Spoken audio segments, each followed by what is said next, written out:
In today's video, I'm going to teach you how to connect WhatsApp in ManyChat and set it up for messaging.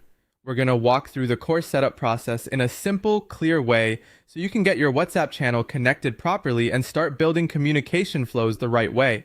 This setup is important because WhatsApp in ManyChat relies on your Meta business connection, a verified phone number, and approved message templates for outreach, especially when you're starting a conversation with someone. To begin, log into your ManyChat account and go to your settings area. From there, find the WhatsApp section. This is where the full connection process begins. If you don't see everything right away, just take your time and look for the channel settings related to WhatsApp. ManyChat will guide you through the setup inside this section. Next, connect your Meta Business Manager account.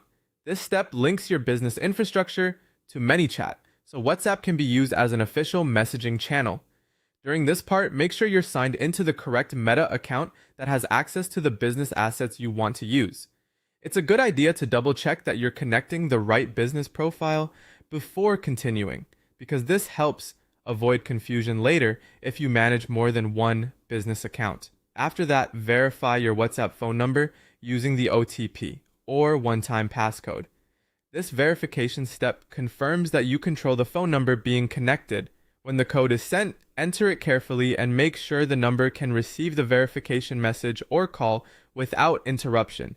If there's any delay, wait a moment and try again carefully rather than rushing through the process. Accurate verification here is essential because this number will be tied to your WhatsApp messaging setup. Once the number is verified, the next part is building your flows inside ManyChat. For initial contact, you'll need to use approved WhatsApp message templates. This is an important rule to understand. If you're reaching out first, you can't just send any freeform message.